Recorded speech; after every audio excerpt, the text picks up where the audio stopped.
Halo, nama saya Kurnia Ayu Perdrana, mahasiswi Politeknik Keuangan Negara STAN.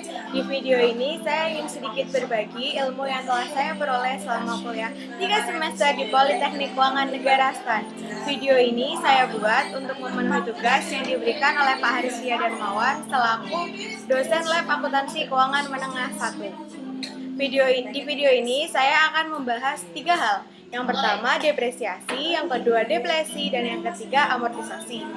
Kita mulai dari yang pertama ya. Yang pertama itu depresiasi. Depresiasi itu penyusutan yang terjadi pada fixed asset. Metode depresiasi itu ada 3 yang secara garis besar ya, itu yang pertama metode depresiasi garis lurus. Metode garis lurus itu menyebabkan nilai penyusutannya sama setiap tahun. Terus metode garis lurus itu merupakan metode depresiasi paling simpel.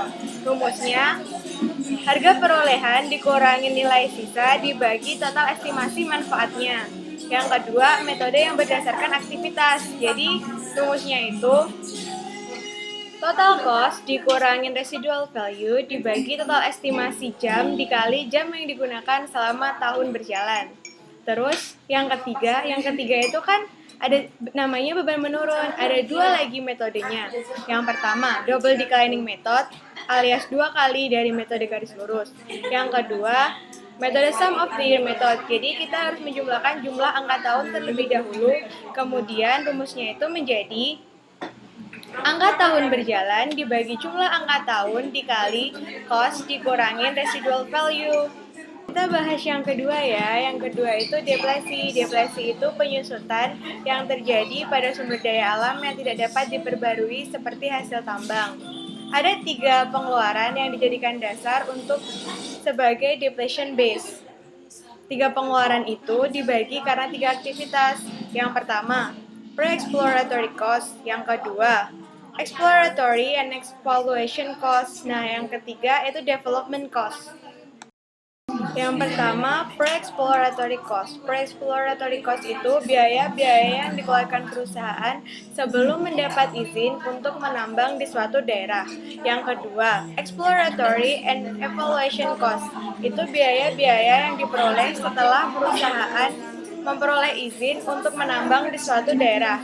Nah, yang ketiga development cost. Development cost itu biaya yang dikeluarkan untuk mengembangkan daerah yang telah ditemukan tadi.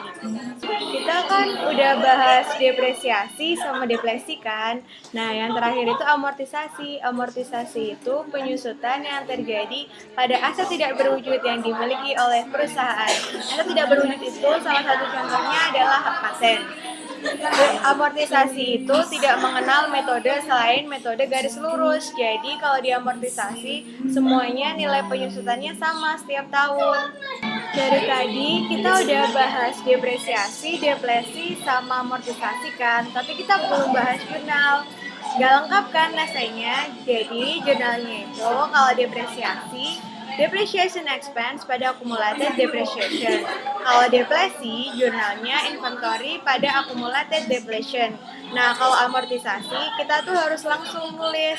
Itu tuh intangible asetnya apa? Misalkan paten. Jadi, jurnalnya itu amortization expense pada paten.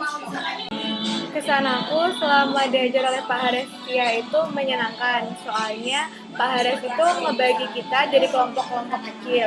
Dan di setiap kelompok itu, kita tuh wajib ngebuat semua anggota kelompok paham sama apa yang dijelasin oleh Pak Harisya. Kalau misalkan kita belum paham, kita bisa nanya langsung ke Pak Harisya karena Pak Harisya bakalan keliling ke setiap kelompok dan nanyain anggotanya satu persatu kalau misalkan ada yang nggak paham. Menurut aku metode belajar ini efektif banget. Soalnya kan semua orang itu punya tingkat pemahaman yang beda-beda. Dan buat aku yang lemot, metode ini tuh cocok banget. Terima kasih Pak Harisya atas ilmu yang telah diberikan. Semoga ilmu yang telah Bapak berikan bermanfaat untuk semuanya. Dadah!